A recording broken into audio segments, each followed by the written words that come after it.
Hi, everyone. Welcome back to our new segment, Tips and Tricks. I'm Lindsay Murdock, the Midwest Transplant Business Manager, and I'm going to talk to you today about some special tools in our Match It Antibody software to help aid in analysis. I pulled 6 of my favorite tools to discuss with you today, so let's take a closer look at these. The first tool is the ability to sort on any of the columns in the analysis window. If you click on the header of any of these columns, you will see the little caret or triangle seen here by my pointer. And once you sort on the column, it will sort it in alphanumerical order for you. This can be really helpful when looking closer at the alpha or beta for class 2.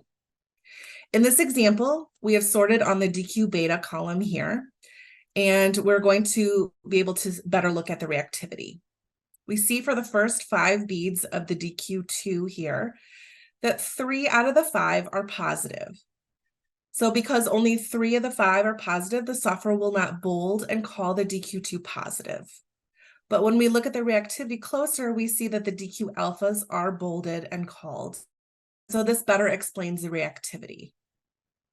By sorting on the column, we are able to clearly have a better look at what this reactivity is showing us. Our next tool is the color-coded groups that are seen on the alleles for both class 1 and class 2. These color patterns distinguish the cross-reactive groups and often correlate closely with Craig reactivity. While a little overwhelming at first, this tool is really helping draw your eye to patterns of reactivity that can form. When we have multiple alleles from each cross-reactive group, one on top of another, like this blue colored group seen in the red box, we call this a stacking pattern. And again, this just helps draw our eye to this pattern of reactivity. In addition to the cross-reactive groups, we also have the Craig groups in the software for your quick reference. On the analysis screen, you'll see the groupings tab here up towards the top. In the tab, we have a drop-down menu labeled groups here that has all the Craigs listed inside them. When you select your Craig, it will populate this white box here to the right with all of the alleles that are included within that Craig.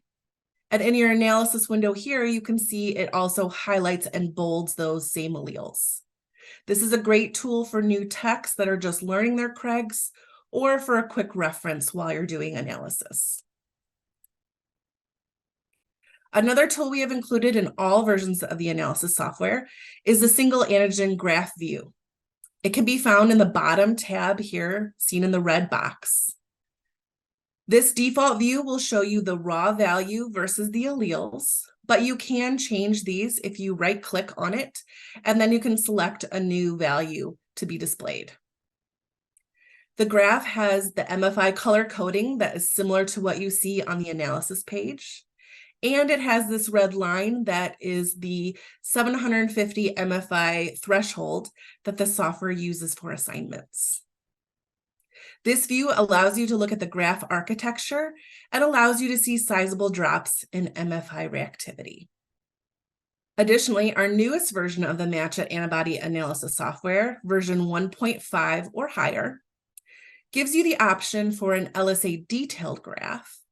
And it can be found again at the bottom tab here, as seen in the red box. This LSA detailed graph has new features like all the antigen and loci are displayed on the x-axis. Positive assignments are shown here in red. And it gives you the ability to manually add patient antigens, and then it will highlight those in the corresponding color, blue here, or donor antigens in the green box that highlight here in green as well.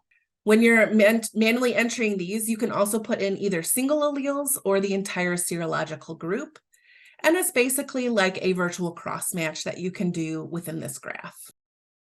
Our next tool is the epaulette tool, and this will automatically display within each sample on the single antigen analysis page as seen here on the blue box. The tool will automatically pull epaulettes that correspond to the positive reactivity. And if you make any changes to the assignments, if you just click on the epitope analysis button here in the red box, it will reanalyze your sample for you.